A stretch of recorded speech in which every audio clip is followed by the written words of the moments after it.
Selamat siang saudara, Anda menyaksikan Suara Sriwijaya bersama saya Dika Saputra.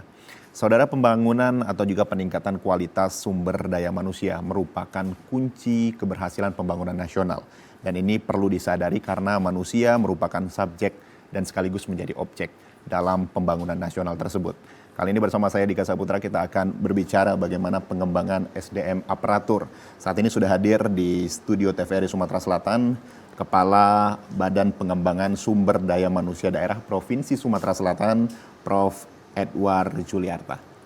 Selamat datang, Prof. Selamat datang, makasih. Kemudian juga ada Rektor Universitas Sayakirti, yaitu Profesor Dr. Insinyur Agus Tony. Selamat datang, Prof. Malam. Sehat semua? Alhamdulillah. Kita akan berbincang bagaimana metode yang dilakukan oleh BPSMD terkait dengan pengembangan dari aparatur sipil negara tersebut, kemudian juga dari sisi akademisinya, bagaimana menyajikan atau juga memberikan pelatihan-pelatihan dan juga pelajaran-pelajaran kepada mahasiswa sehingga antara pasar dan juga produksinya ini nyambung gitu. Iya, baik. Saya ke Prof. Edward Juliarta terlebih dahulu. Untuk pengembangan sendiri, apa yang sudah dilakukan oleh BPS SDM di Provinsi Sumatera Selatan sampai dengan saat ini terkait dengan pengembangan aparatur sipil negara di Sumsel, Prof. Ya, makasih. Jadi kita di Badan Pengembangan Sumber Daya Manusia itu memang tupoksi kita adalah kita memberikan supporting terkait dengan bagaimana sumber daya aparatur itu dari sisi pengembangan kompetensi dan kapasitas. Jadi di dalam tugas kita itu kita mempunyai tugas pokok dan fungsi bagaimana kita apa yang menjadi peningkatan kemampuan aparatur sipil negara ASN supaya bisa berkembang dalam rangka menunjang tugas pokoknya masing-masing. Seperti itu. Oke. Kemudian sasaran dari aparatur sipil negara terkait dengan pengembangan apa yang menjadi sasaran dan fokus dari BPSDMD ini? Ya, dunia semakin berubah.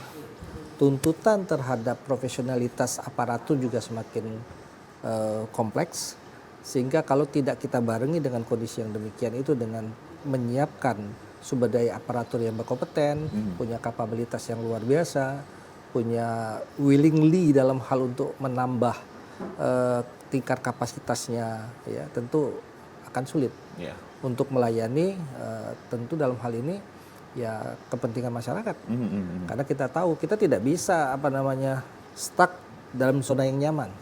Artinya ada pengembangan-pengembangan pasti, dilakukan. Gitu ya pasti. Contoh dengan kondisi yang dunia literasi yang luar biasa seperti sekarang ini, digital. Nah, PR yang paling besar kita bagaimana kita digital divide itu kita reduksi. Ditambah lagi juga pengembangan-pengembangan dalam hal ya tentu tuntutan masyarakat supaya negara ini hadir dalam 24 hour, 7 day in weeks ini bisa berjalan dengan baik. Dan itu tidak mudah memang, tetapi kolaborasi tetap harus dilakukan. Demikian. Saya ke Prof. Agus terlebih dahulu terkait dengan persiapan dari teman-teman mungkin di universitas terkait dengan apa yang diharapkan gitu dari aparatur sipil negara. Bagaimana apa yang sudah disiapkan sehingga ini bisa nyambung antara kualitas dan juga kuantitas yang dikeluarkan dari universitas. Baik, terima kasih. Jadi kalau kita kembali ke masalah kualitas sumber daya manusia, memang satu faktor yang penting sekali, yang tidak dapat dipisahkan dari masalah organisasi. Jadi kalau kita bicara masalah kualitas, memang seharusnya pada era ini adalah era kualitas untuk meningkatkan sumber daya manusia. Apalagi kalau kita lihat ya dari data yang ada SDM kita pada intinya tuh sangat rendah sekali. Rendah gimana?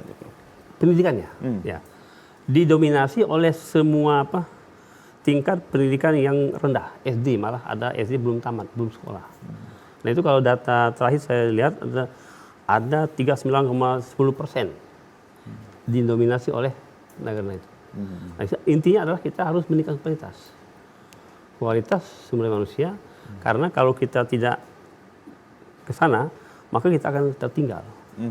Misalnya saja umpamanya masalah dalam hasil riset nasional, internasional, bahwasanya peringkat kita sudah naik dari 57 ke 51 ke 47.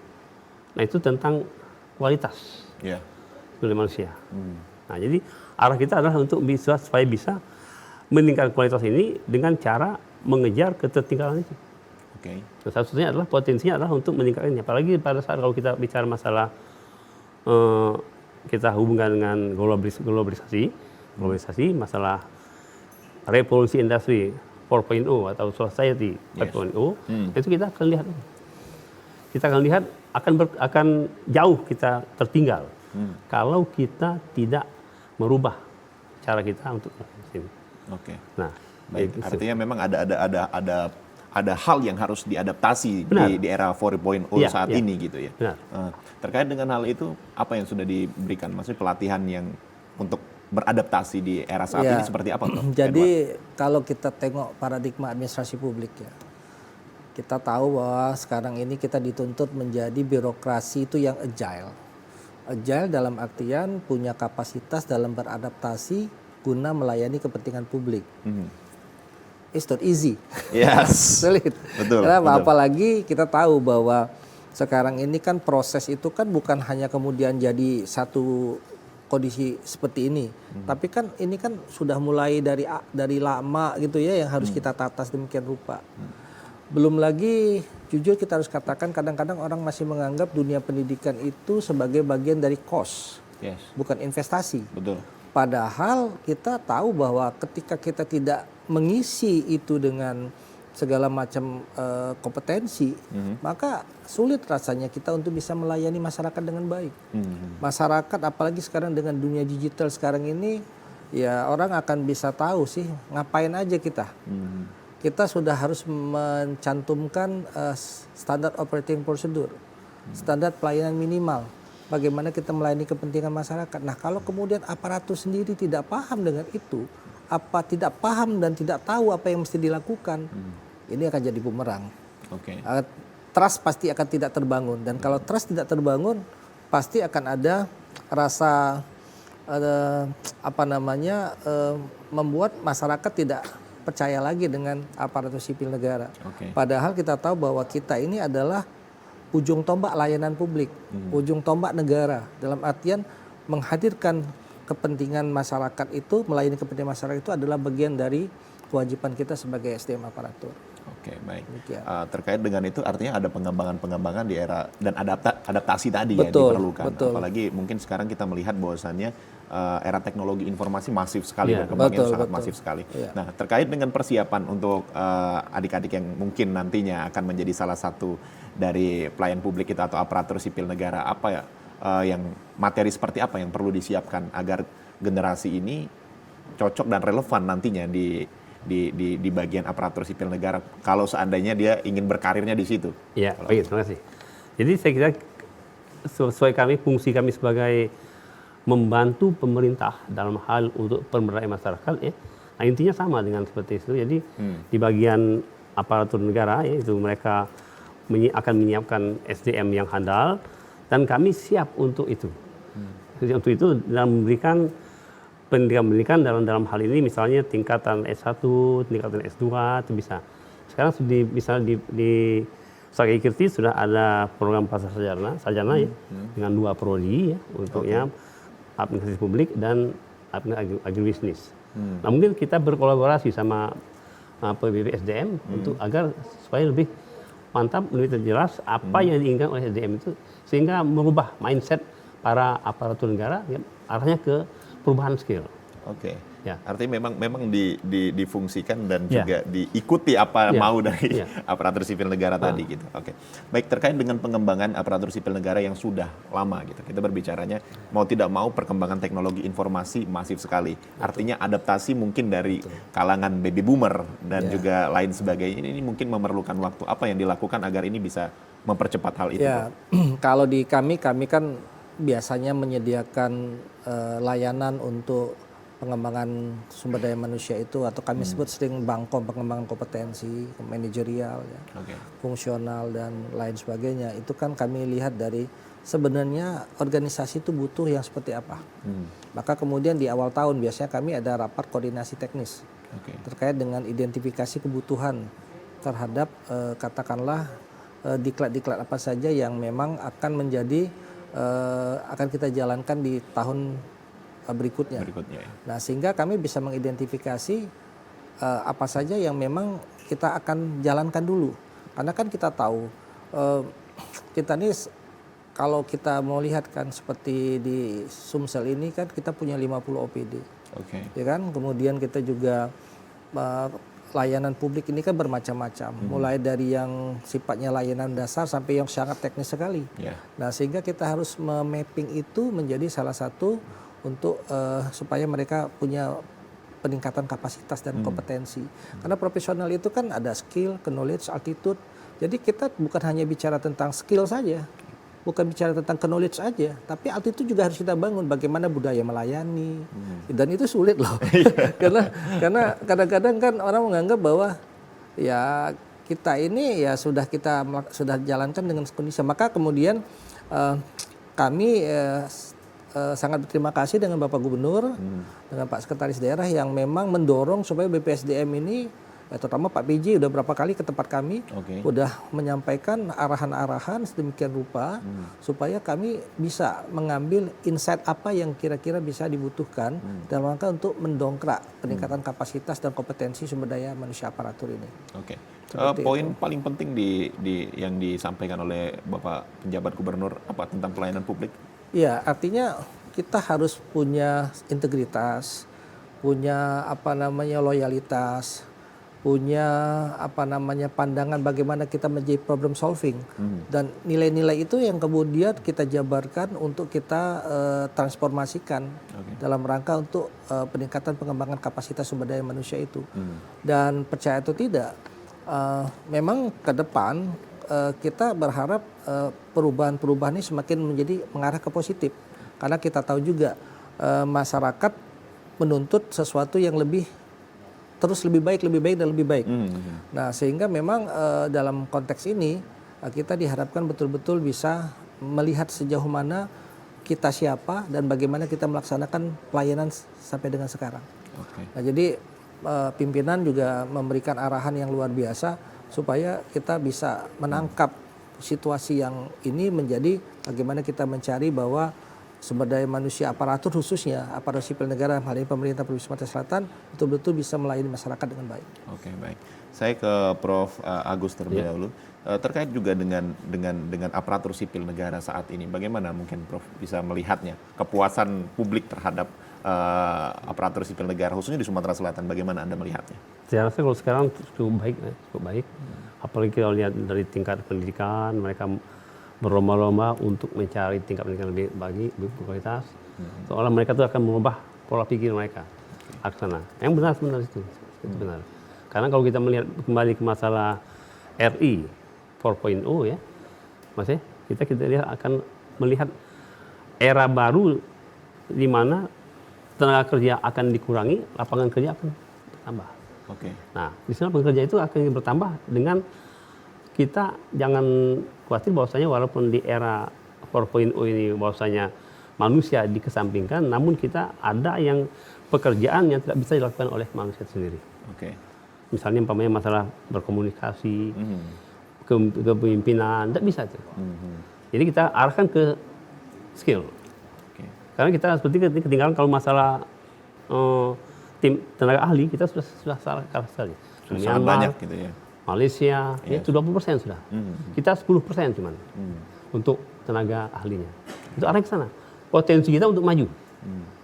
Membuat lapangan kerja baru dengan membentuk arahnya ke masalah itu.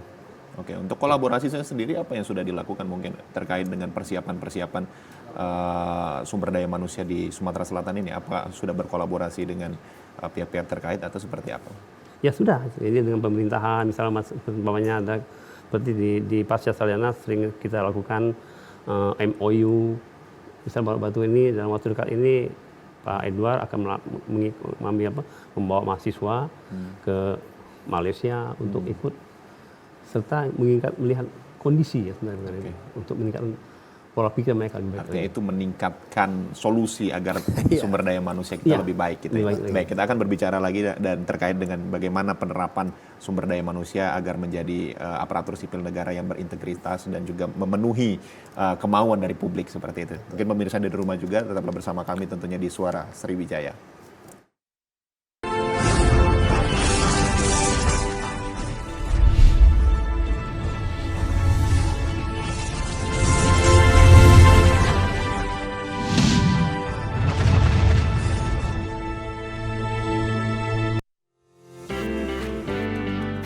Oi Mang, cak mano, milu larket ini.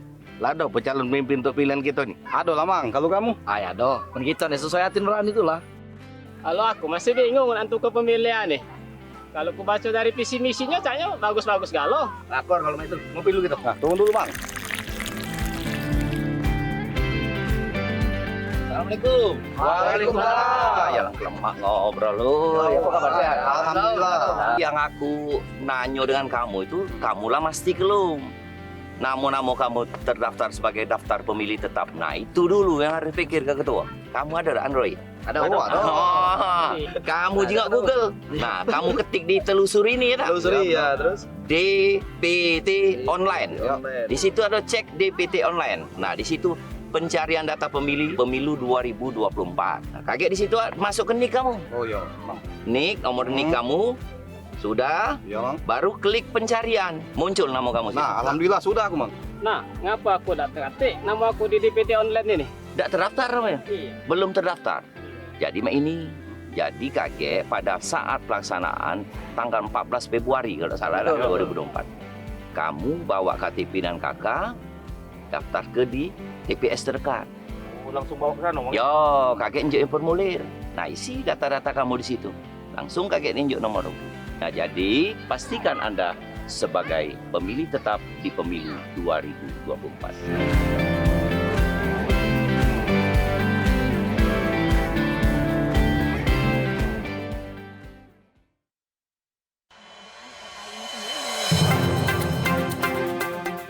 Banyak sekali teknologi berbasis kecerdasan buatan yang bisa kita manfaatkan. Menyajikan isu-isu aktual, sosialisasi kebijakan yang menyangkut kepentingan publik. Artinya memberikan ruang kepada peserta didik untuk berkembang sesuai dengan keinginan mereka, sesuai dengan passion mereka, bakat dan minat mereka. Semuanya bisa Anda simak dalam dialog Suara Sriwijaya. Setiap orang mempunyai kesempatan ya untuk berpartisipasi dalam politik atau menjadi pengurus politik. Dengan menghadirkan narasumber yang berkompeten dari kalangan akademisi, tokoh masyarakat, maupun birokrasi.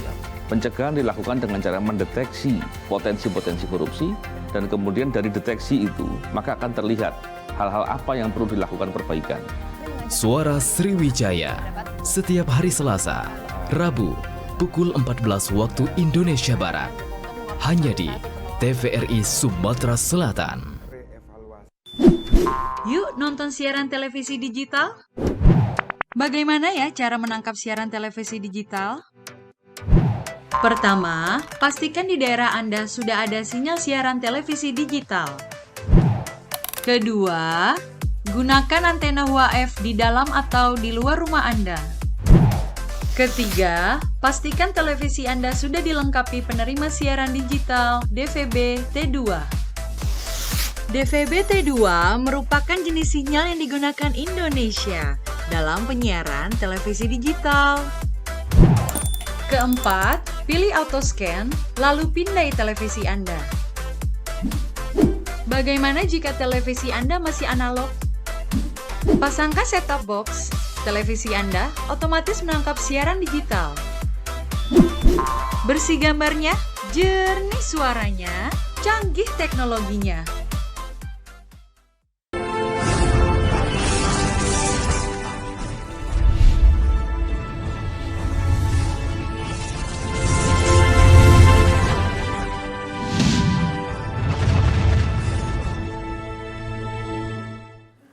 Terima kasih pemirsa, Anda masih menyaksikan Suara Sriwijaya, masih bersama saya Dika Saputra. Kita masih membahas tentang pengembangan SDM aparatur, masih bersama dengan Kepala BPSDMD Provinsi Sumatera Selatan, Prof. Edward Juliarta, kemudian ada Rektor Universitas saya Kirti, Profesor Dr. Insinyur Agus Tony. Baik, kita kembali lagi nih Prof.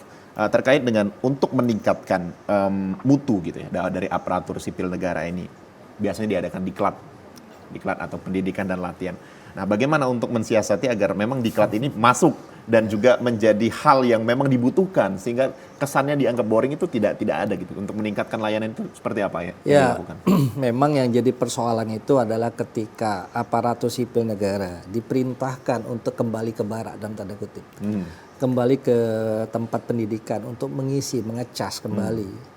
Ini kadang-kadang ada semacam bukan keengganan ya, mungkin merasa bahwa waduh, saya harus diklat lagi nih. Saya harus berhadapan dengan buku lagi, berhadapan dengan segala macam yang mungkin menurut mereka membosankan. Nah, maka kita memang disupervisi terus oleh lembaga administrasi negara. Kemudian Kemendagri lewat BPSDM-nya.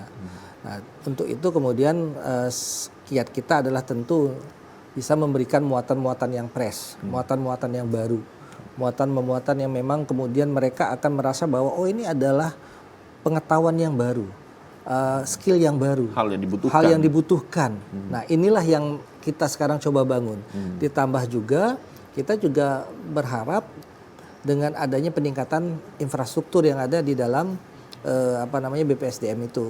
Nah, jadi memang saya 8 Agustus 2023 yang lalu ketika saya diberikan amanah oleh pimpinan untuk mengelola BPSDMD, ya memang yang menjadi concern saya adalah bagaimana kita membangun satu environment fasilitas kediklatan yang betul-betul friendly, humi gitu ya. Kalau orang humi kan merasa di rumah kan nyaman, enak sekali gitu nyaman ya. Gitu ya. Betul. Mulai dari kebersihan, kemudian juga bagaimana penyediaan logistik makanan terutama gitu ya.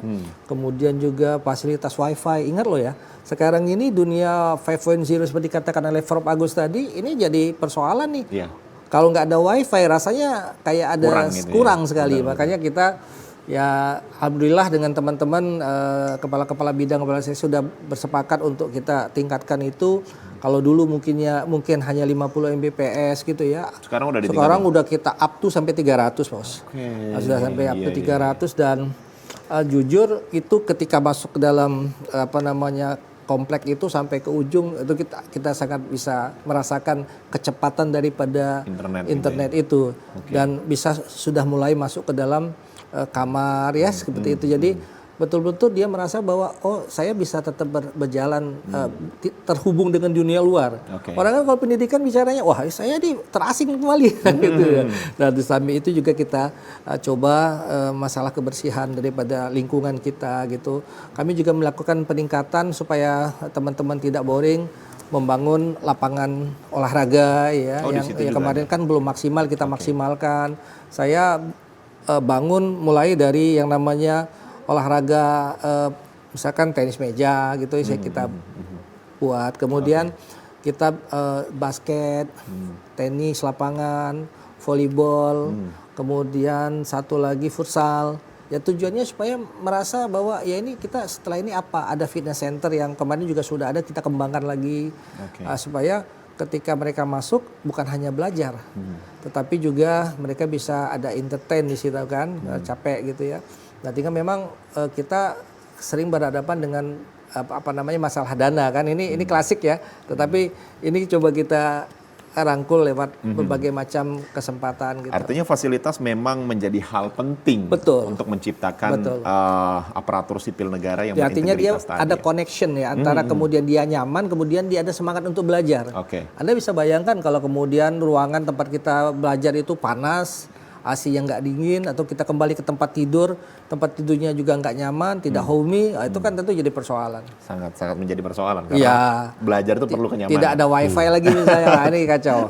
Baik, saya ke Prof. Agus. Terkait dengan fasilitas yang disampaikan oleh Prof. Edward tadi menjadi salah satu hal penting dan katakanlah fundamental terkait dengan bagaimana ini menjadi motivasi untuk aparatur sipil negara biar lebih giat belajar lagi.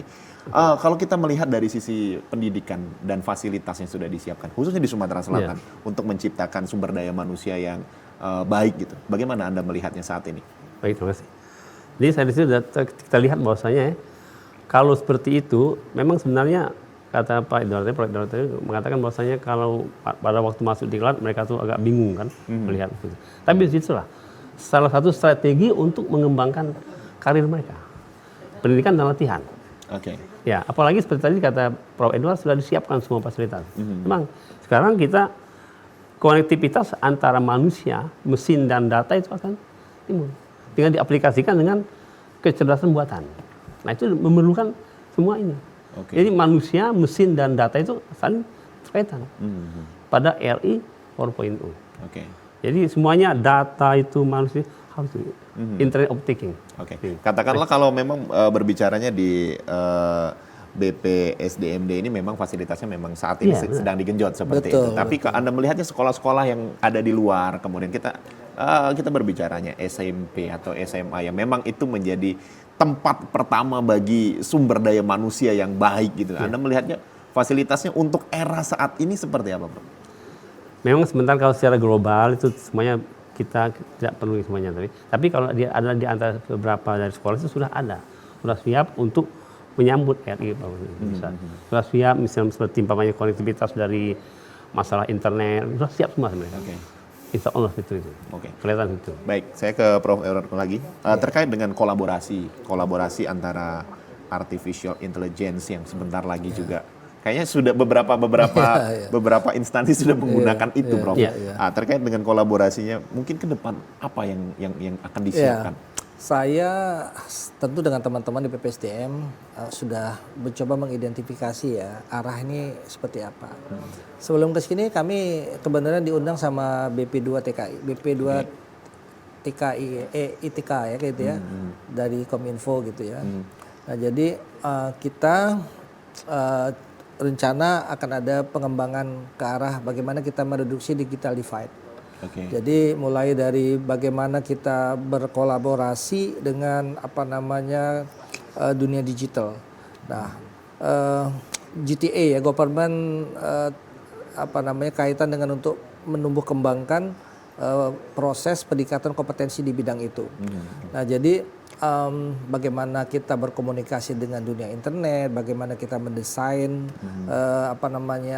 artificial intelligence, kemudian bagaimana kita memanfaatkan teknologi itu. Nah itu yang tadi kami bicarakan.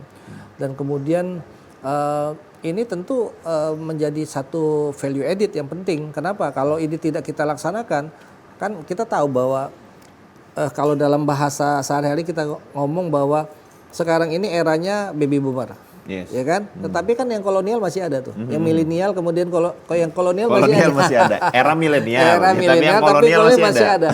Nah, bagaimana kemudian paling tidak ketimpangan yang terjadi antara kaum milenial ya di dunia milenial yang baby boomer tadi dengan yang kolonial milenial betul. Ya, tidak begitu jauh gitu ya. Karena memang mau tidak mau kan memang dunia berubah. Ya, betul. Dunia berubah, tuntutan juga berubah, kemudian masyarakat juga sudah semakin smart, ya kan? Maka saya sering ngomong sama teman-teman, kita nih harus jadi orang sakti untuk bisa mengatasi persoalan yang ada di sini. Apa sakti itu? Ya S-nya kita harus serius menyikapi perubahan. Hanya aktif dalam rangka menggali segenap potensi skill, knowledge, attitude yang mungkin saja dibutuhkan. Kemudian kayaknya komunikatif. Kita coba nih memapping segenap apa yang menjadi persoalan yang harusnya kita hadapi. Jadi kita bisa berkomunikasi terhadap kebutuhan pegawai itu seperti apa, kebutuhan organisasi apa.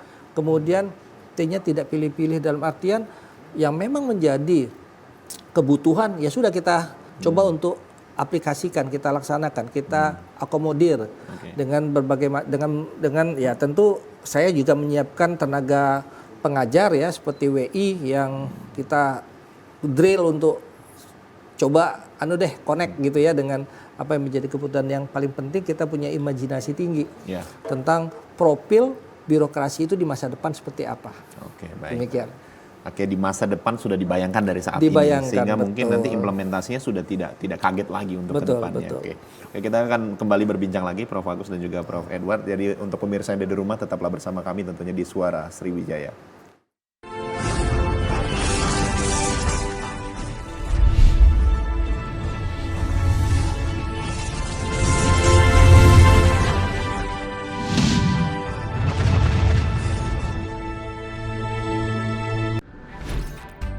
Halo semuanya, aku Modi, maskot TV Digital Indonesia. Aku akan membantu semua orang menuju migrasi TV digital. Di mana? Di siarandigital.id dan call center 159. Ayo semuanya, dukung migrasi TV digital. Bersih gambarnya, jernih suaranya, dan canggih teknologinya.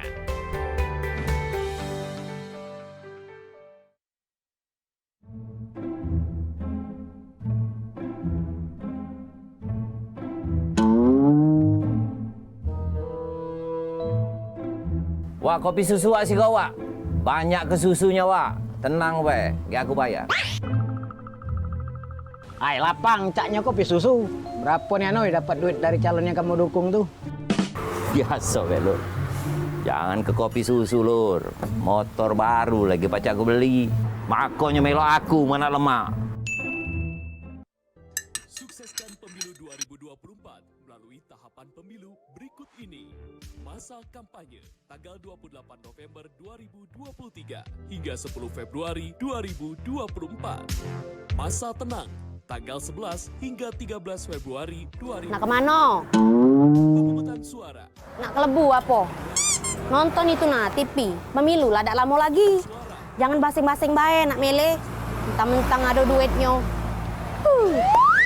Tak taunya kalau lah jadi pemimpin, kita yang saro. Nah, jadi cak mano? Ah, sudah sini. Ayo sini. Kamu berdua tuh sini dulu. Makanya kita tuh jangan tergiur dengan politik uang. Mari kita cerdas dalam memilih. Ingat tanggalnya dan gunakan hak suaramu.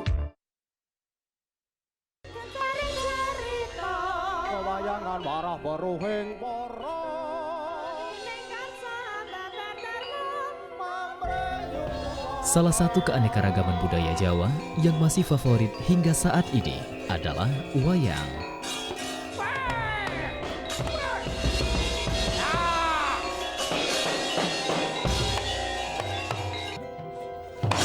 Seni pertunjukan dengan alur cerita yang menarik ini hadir menemani pemirsa pecinta warisan budaya asli Indonesia dengan beragam cerita dan dalam kondang.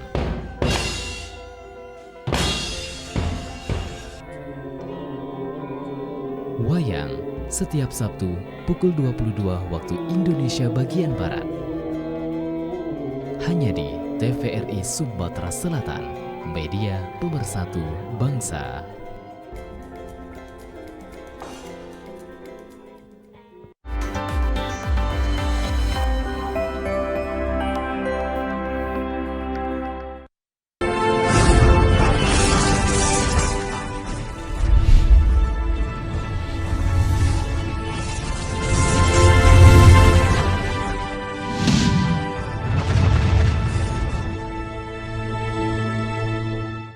Terima kasih saudara, Anda masih menyaksikan Suara Sriwijaya, masih bersama saya Dika Saputra dan masih bersama dengan narasumber kami, Kepala BPSDMD Provinsi Sumatera Selatan, Prof. Edward Juliarta, kemudian ada Rektor Universitas Saya Kirti, ada Prof. Dr. Insinyur Agus Tony. Baik, sempat terputus tadi terkait dengan fasilitas, tadi kita sudah membahas bagaimana fasilitas menjadi hal yang penting. Kemudian untuk menghadapi era 4.0 atau kita katakanlah saat ini teknologi informasi yang mendominasi dari seluruh lini, kita tidak bisa mengelakkan itu.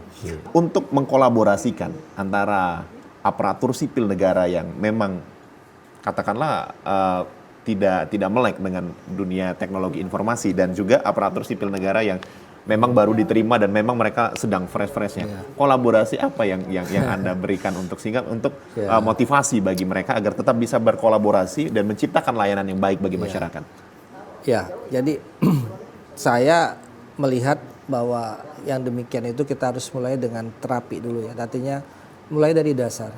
Kita tidak bisa memberikan hanya ya udahlah simptomatik aja lah. Nggak usah yang pokoknya kita nggak bisa seperti itu. Biar bagaimanapun yang tadi saya bilang generasi dalam tanda kutip itu kolonial itu tetap harus diberikan arahan-arahan. Seperti contoh barang dan jasa misalnya. Barang jasa itu sekarang semua sudah everything with internet. Internet semua. Ya kan? Masuk ke dalam sebuah Masuk sistem dalam sebuah aplikasi. sistem aplikasi.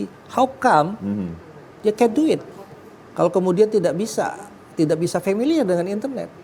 Nah ini kan PR besar ini. Betul. Ya LKPP yang lembaga yang membidangi nggak ada urusan. Kalau memang tidak sesuai ya itu temuan. Ada sertifikasinya. Mereka tidak mau tahu menahu ya.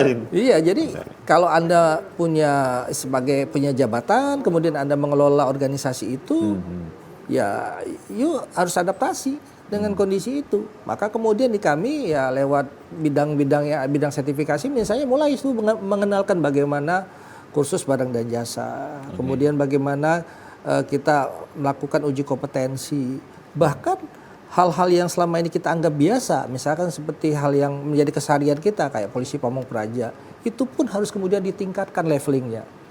Artinya ada leveling di mana kemudian dia bawa seperti ini loh potensi yang harus kita lakukan. Bagaimana kemudian kita tidak bisa membiarkan bahwa dengan teknologi yang luar biasa sekarang kita bilang it's not my business. Yes. Saya sudah aja seperti ini, nggak bisa. Memang harus belajar kalau dan you adaptasi seperti ya. itu ya udah selesai, nggak akan bisa beradaptasi. Karena kenapa? Anda sudah dikatakan kalau Anda berhenti belajar, maka Anda itu sebenarnya mengalami kebutahurupan. Artinya Anda tidak bisa beradaptasi dengan lingkungan itu.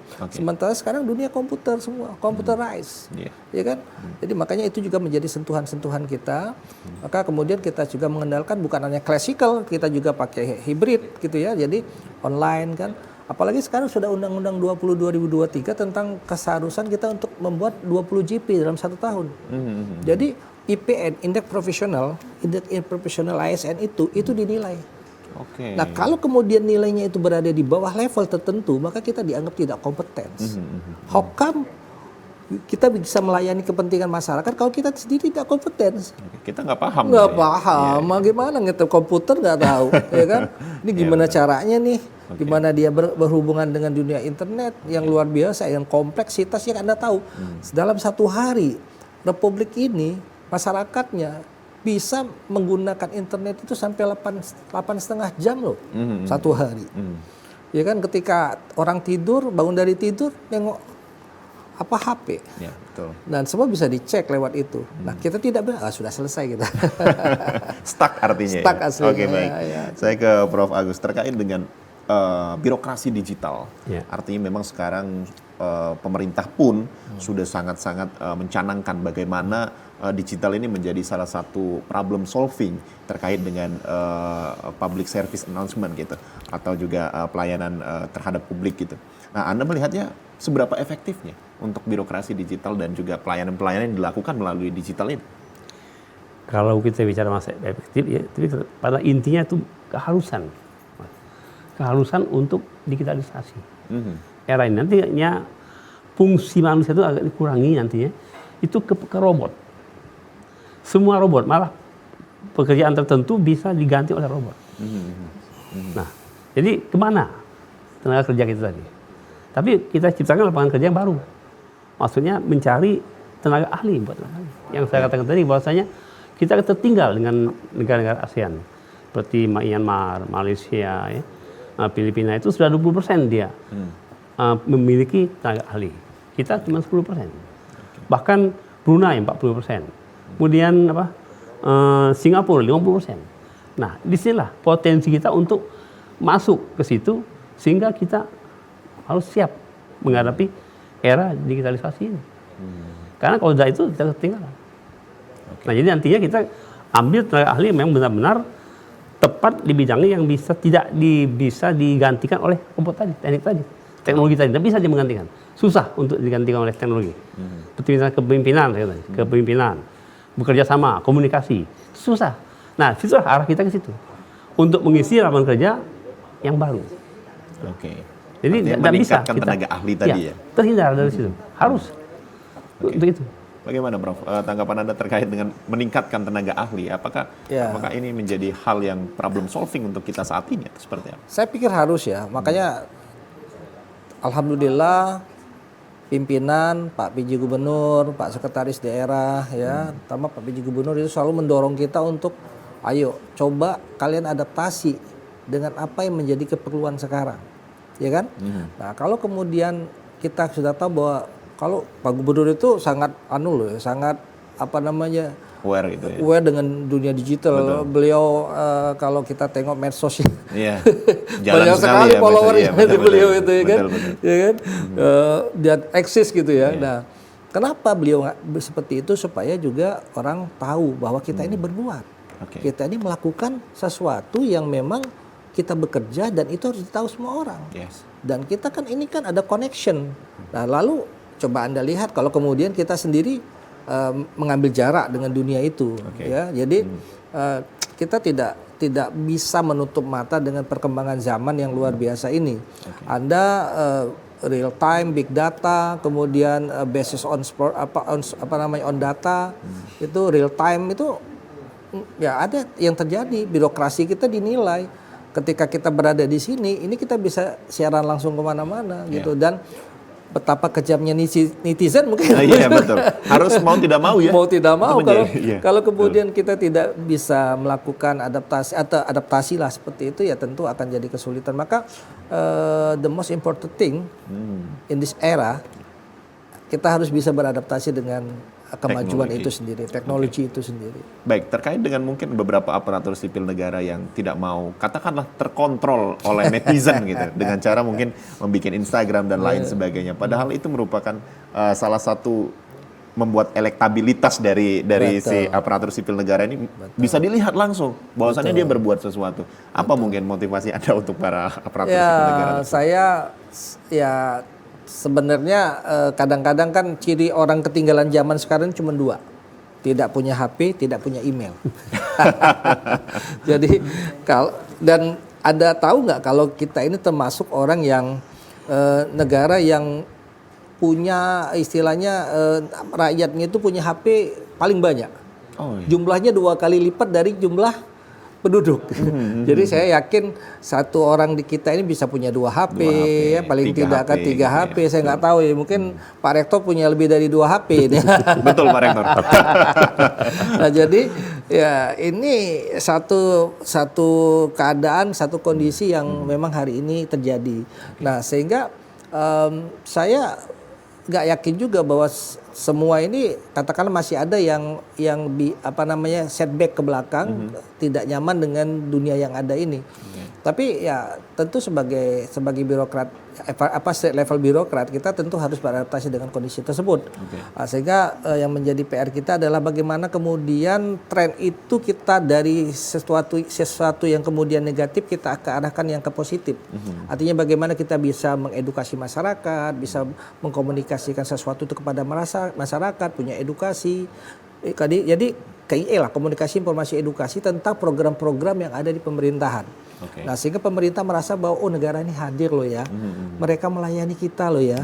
Nah sehingga dengan konteks yang demikian masyarakat akan merasa terpuaskan, kemudian juga tentu ini akan menjadi perubahan yang luar biasa dalam konteks agile birokrasi itu sendiri. Artinya memang di era keterbukaan saat ini penting sekali memiliki platform sosial media dan lain sebagainya karena memang itu menjadi salah satu sumber informasi. Mau gitu tidak ya. mau, tidak mau, tapi tentu ke arah yang positif gitu betul. Ya kan, karena dunia internet ini juga kejam sekali kan. Baik, terkait dengan kontrol sosial yang biasa dilakukan oleh netizen gitu, katakanlah seperti itu terhadap para pelayannya, kategorikanlah aparatur sipil negara yang memang tugasnya melayani masyarakat. Bagaimana Anda melihat saat ini dengan di era teknologi informasi saat ini, kayaknya mudah sekali untuk menilai seseorang dan lain sebagainya. Bagaimana? Ya itulah kenyataan. Ya. Karena sesuatu globalisasi itu kan memanfaatkan teknologi yang ada. Nah, jadi artinya kita bisa melihat harus kita ikuti. Ikuti perkembangan itu. Kalau kita tidak mau ikuti, tertinggal kita. Kata Prof. Edward tadi, ada milenial, ada kolonial. Tinggal kita. Jadi arahnya ke situ. Oke, arahnya memang harus ke ranah Harus. teknologi informasi. Kalau kita gitu tidak kan, ikut, gitu ya. tinggal kita. Oke, baik. Kita akan kembali berbicara terkait dengan bagaimana sosial media terhadap aparatur sipil negara. Apakah ini akan meningkatkan daya kerja dari aparatur sipil negara atau justru menjadi hal yang justru dihindari dari aparatur sipil negara. Kita akan berbicara tentang seputar itu dan pemirsa tetaplah bersama kami tentunya di Suara Sriwijaya.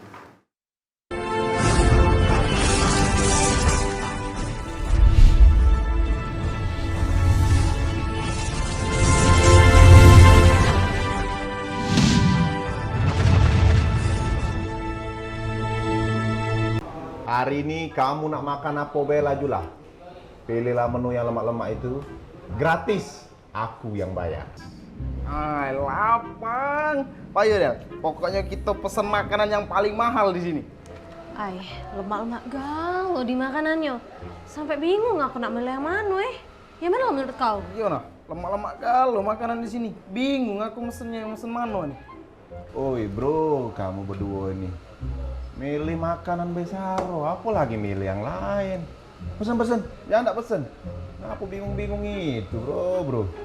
Iya Nadel, kau nih milih makanan bela gicak nak milih capres. Yang namanya memilih itu hak kita galau.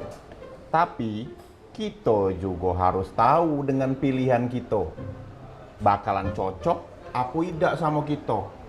Nah, di 2024 aja kan ada pemilu tuh. Cak mana kamu nak nentu kepilihan? Pilih makanan besaro. Ay, cacam kamu berdua ini. Ya sudah, kalau Cak itu aku nak pesen ini Beh, French fries. French fries, Del. Itulah pokoknya. Yuk nonton siaran televisi digital. Bagaimana ya cara menangkap siaran televisi digital? Pertama, pastikan di daerah Anda sudah ada sinyal siaran televisi digital. Kedua, gunakan antena UHF di dalam atau di luar rumah Anda. Ketiga, pastikan televisi Anda sudah dilengkapi penerima siaran digital DVB T2. DVB T2 merupakan jenis sinyal yang digunakan Indonesia dalam penyiaran televisi digital. Keempat, pilih auto scan, lalu pindai televisi Anda. Bagaimana jika televisi Anda masih analog? Pasangkan set-top box, televisi Anda otomatis menangkap siaran digital. Bersih gambarnya, jernih suaranya, canggih teknologinya.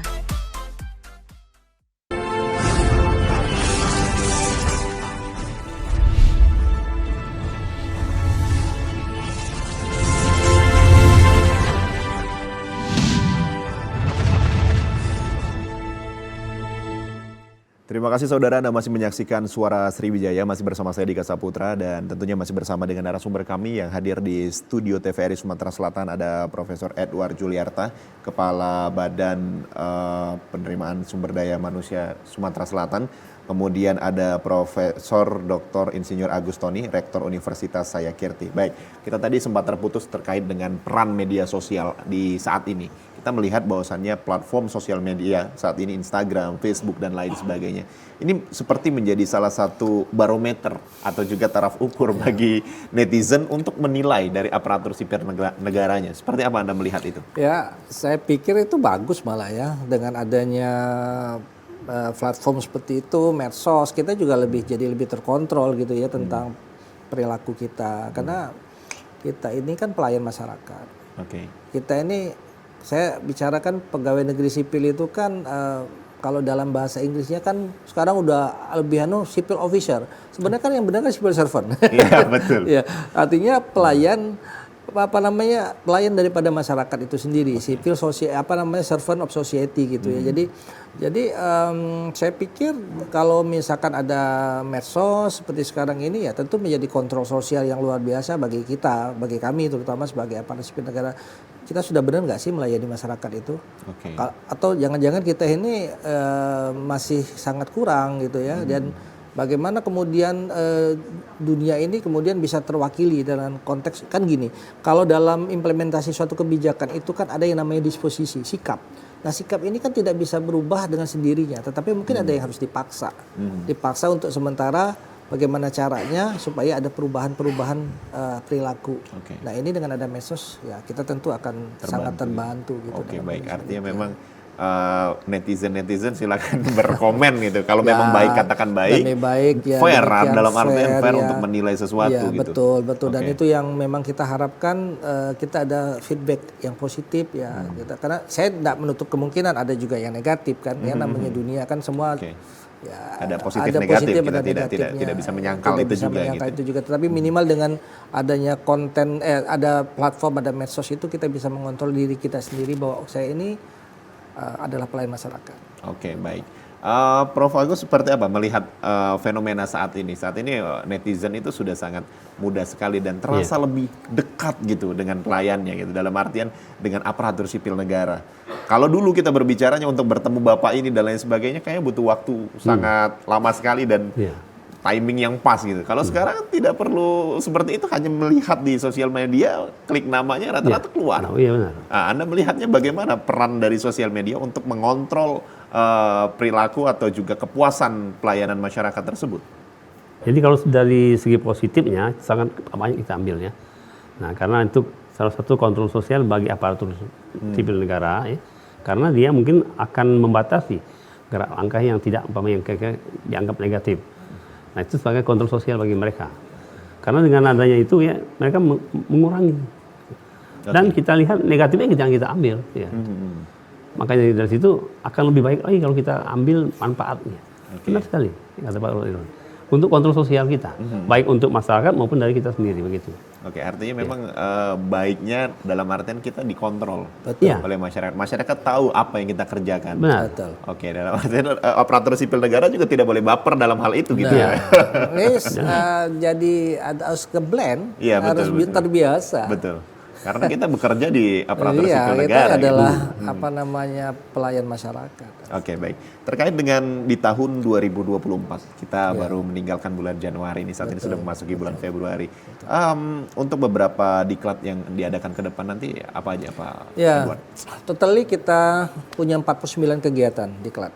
Makanya kemarin tanggal 11 kita adakan rakornis ya terkait dengan 11 Januari kemarin kita bicara tentang apa saja yang bisa kita tawarkan kepada pemerintah kabupaten kota se-Sumatera Selatan. Dan kita ini kan punya istilahnya sudah di guidance oleh lembaga aplikasi negara sebagai hubnya Sumatera. Kemudian ke depan kita mau jadi Corporate University, di mana kita berharap dengan adanya BPSDMD ini semua kepentingan pengembangan kompetensi bisa kita masuk ke sana, baik terkait dengan sertifikasi kompetensi, kemudian kompetensi inti, fungsional, kemudian juga manajerial. Karena sekarang kan begini kan, saya tidak tahu saya akan apakah ini salah atau benar saya ngomong ini, tapi kadang-kadang kita memang sometimes kita dipaksa untuk kembali ke belajar. Jadi kalau kita tidak dipaksa, kadang-kadang kita juga akan merasa nyaman. Iya, betul. Kita udah paripurna nih, udahlah semuanya itu zona nyaman. Padahal kita tuh masih ada kurang bahasa dalam tingkat ilmu tuh ketika kita berada pada level yang pertama, kita semakin tahu bahwa ini kita punya pengetahuan. Level kedua, saya berharap bahwa dengan adanya pengetahuan yang banyak, saya akan jadi lebih tahu. Tapi justru pada level yang ketiga, semakin saya banyak tahu, saatnya kadang-kadang kita semakin tahu bahwa kita tidak tahu apa-apa. Artinya semakin banyak kita belajar, kita malah lebih tahu bahwa kita tuh tidak tahu apa-apa, kan seperti itu harusnya. Filosofinya seperti itu ya. Nah sehingga kadang ya propnya kita harus kita paksa mereka tuh untuk kembali belajar dalam artian untuk mengembangkan kapasitas mereka. Makanya dalam manajerial itu ada yang namanya PKA untuk administrator, untuk PKP untuk pengawas, kemudian kepemimpinan nasional tingkat 2, kemudian PKN tingkat 1, yang tujuan untuk mengingatkan kembali bahwa ada suatu proses rethinking, proses berpikir yang harus kemudian didorong sedemikian rupa agar prosesnya ini tidak kemudian merasa bahwa jumawa. Ibaratnya, saya sudah standing ibarat udah luar biasa, tetapi ternyata coba inovasi kamu apa gitu ya. Dan semua persoalan ini perlu inovasi. Terkait dengan mengikuti pelatihan-pelatihan tersebut, apakah memang sudah sesuai dengan karakteristiknya ketika dia ikut manajerial? Apakah dia memerlukan syarat-syarat khusus sehingga itu menjadi salah satu poin yang penting? Ya gitu? kalau di dalam aturan itu kan atau undang-undang kepegawaian kan jelas bahwa untuk eselon katakanlah yang untuk setakat yang punya jabatan pengawas, maka dia harus ikut PKP ya. Kemudian administrator yang dulu kenal dengan eselon 3, nah kemudian dia PIM 3 kalau sekarang namanya PKA demikian. Jadi memang sudah ada syarat-syarat tertentu dan betul. Ada aturan-aturan tertentu yang memang harus kemudian kita implementasikan sebelum mereka masuk ke tempat kita. Baik. Prof. Agus mungkin tambahkan sedikit terkait dengan bagaimana untuk motivasi bagi aparatur sipil negara agar mengembangkan bakatnya kemudian juga melayani masyarakat agar lebih baik lagi ke depan. Ya, jadi kita lihat bahwasanya aparatur sipil negara ini harus siap untuk menjadi yang lebih tinggi lagi. Jangan mereka merasa puas. Kata Pak Edward tadi, ilmu makin dibaca makin kurang kita. Nah, jadi di situ aparatur sipil negara itu harus kita beri kesempatan untuk siap untuk menjadi yang lebih tinggi lagi. Misalnya dia jadi lurah, apa tidak mungkin dia akan menjadi camat. Dia berpikir menjadi bupati, terus ke sana, arah ke sana harus gitu. Jadi merubah mindset mereka akan lebih baik lagi, kualitasnya lebih baik lagi. Nah itu melalui pendidikan tadi. Tidak terjebak di dalam zona nyaman tidak, tadi. Tidak. Jadi harus merubah mindset. Artinya merubah mindset sehingga itu dapat dikembangkan lebih baik lagi benar. ke depan gitu. Sedikit lagi mungkin Prof. Edward terkait dengan bagaimana agar aparatur sipil negara ini ke depannya memang menjalankan fungsinya dengan baik dan benar tadi. Ya, saya menghimbau kepada teman-teman aparatur sipil negara yang ada di seluruh Sumatera Selatan, kabupaten kota, kita harus terus meningkatkan kompetensi kita dan capability kita. BPSDM di Sumatera Selatan siap untuk katakanlah berkolaborasi dengan teman-teman sekalian. Kita sudah siapkan berbagai macam bintek, kursus, diklat ya.